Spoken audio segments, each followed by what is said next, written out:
এটা জবাই করে দিব আজকে।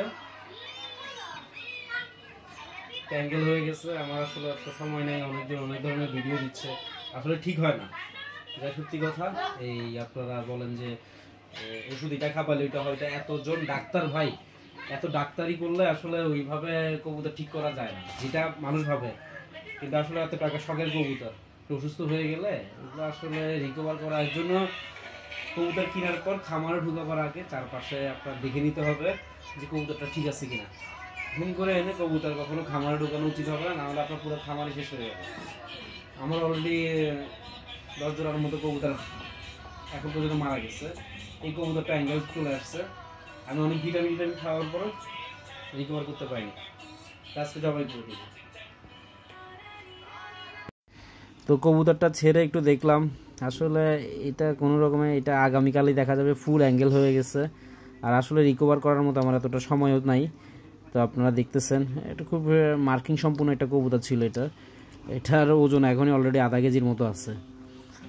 তো এটা জবাই করে দিব, কিছু করার নেই আসলে। জবাই করে এটা আমি ছোলা হয়ে গেছে, তো এটা এখন কাটবো।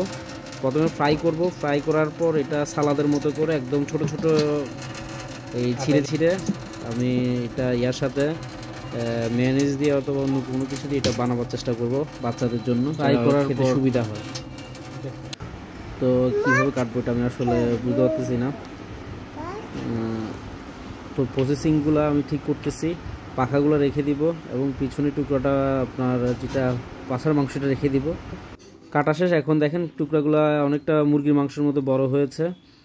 তো এগুলো ফ্রাই করে আমি আবার ছোট ছোট করে ছিঁড়বো, ছিঁড়ে এটা সালাদের মতো করে আপনার বিভিন্ন ধরনের ইনগ্রিডিয়েন্ট ইউজ করব। এটাতে মেয়োনিজ দিব, বাটার দিব, সাথে একটু অন্যান্য ঘিটি দিয়ে এটা রেডি করব। তারপর সামান্য পরিমাণ সল্ট অথবা সুগার টুগার মিক্স করে এটা একটা সালাদের মতো করবো। ক্যাশনাট সালাদ যেটা বলে, এটা চিকেন সালাদ বানাবো চিন্তা করতেছি, যাতে রুটি দিয়ে বাচ্চাদেরকে খাওয়ানো যায়। তো প্রথমে ফ্রাই করতেছি, ফ্রাই সম্পূর্ণ হলে বোঝা যাবে যে এটা আসলে কীরকম হার্ড হয়। কিন্তু একটা বিষয় লক্ষ্য করছি, এটা আসলে একটা পুরো সম্পূর্ণ মুরগির সাইজের যে ইয়াটা হয় ওরকমই হয়েছে। এটা আধা কেজির মতো একটা সাইজ হয়েছে। আমি আবার কবুতরের গোস্ত খেতে পারি না, মানে এটা আমার আসক্তি একটা পর্যায়ে চলে আসে, মানে অস্বস্তি লাগে, আসক্তি না। কবুতর পালার কারণে হয়তো আমার এই জিনিসটা একটা বিষয় আমি যে এটা গ্রহণ করতে পারি না। তো আপনারা দেখতেছেন এটা ফ্রাইয়ের ব্যবস্থা হচ্ছে, কতক্ষণ সময় লাগে এটা দেখার জন্য ওয়েট করতেছি। এটা কি শক্ত হবে আমার মনে হচ্ছে, কারণ এটা ইয়াটা অনেকটা দেখি হার্ডলি একটা ইয়া চলে আসছে।